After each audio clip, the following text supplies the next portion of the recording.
তোমরা কি কখনো এমন একটা বাসে উঠেছো যেখানে একজন যাত্রী ওঠার পর আর নামেনি?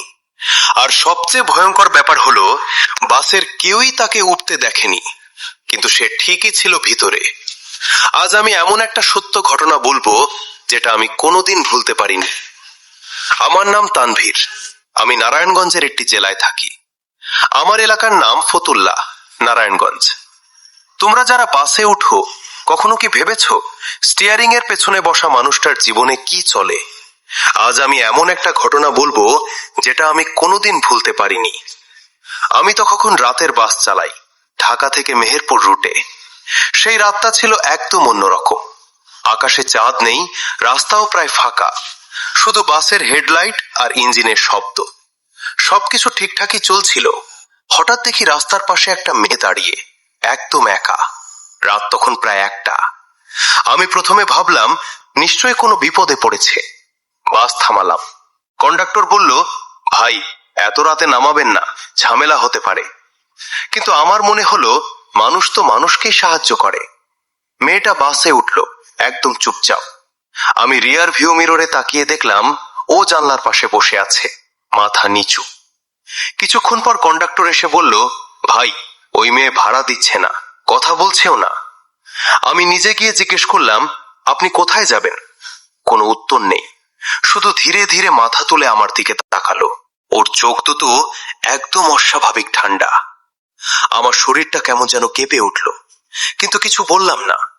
এরপর প্রায় 30 মিনিট কেটে গেল। হঠাৎ বাসের ভিতরে ঠান্ডা ঠান্ডা লাগতে শুরু করলো, যেন কেউ এসি ফুল করে দিয়েছে, অথচ আমাদের বাসে তো এসিই নেই। পিছনে তাকিয়ে দেখি সেই সিটটা খালি। আমি ব্রেক কষে বাস থামালাম। কন্ডাক্টর দৌড়ে এলো, কি হয়েছে ভাই? আমি বললাম, ওই মেয়ে কই? সে বলল, কোন মেয়ে? কেউ তো ওঠে নাই। আমি আর কিছু বললাম না, কিন্তু বুকের ভিতরটা ধকধক করছিল। পরের স্টপেজে গিয়ে আমি একজন চাওয়ালাকে জিজ্ঞেস করলাম, এই রাস্তায় কোনো মেয়ে দাঁড়িয়ে থাকে নাকি রাতে? চাওয়ালা একটু চুপ করে থেকে বলল, ভাই আপনি কি সাদা কাপড় পরা মেয়ের কথা বলতেছেন? আমার গা কাঁটা দিয়ে উঠল। আমি বললাম, হ্যাঁ। সে ধীরে ধীরে বলল, ওই মেয়েটা 2 বছর আগে অ্যাক্সিডেন্টে মারা গেছে।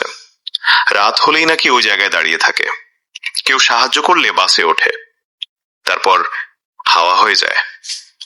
আমি আর কিছু শুনতে পারছিলাম না। সেই রাতের পর থেকে আমি আর কখনো ওই জায়গায় বাস থামাই না। তোমরা বিশ্বাস করো আর না করো, কিন্তু আমি নিজ চোখে যা দেখেছি তা কোনোদিন ভুলতে পারবো না। আর যদি কখনো গভীর রাতে রাস্তায় কাউকে একা দাঁড়িয়ে থাকতে দেখো, ভালো করে দেখে নিও সে আসলেই।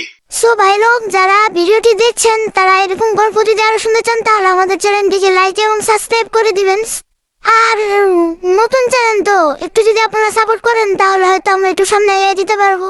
তো সুতরাং লাইক করবেন এবং সাবস্ক্রাইব করে পাশে থাকবেন। Thank you.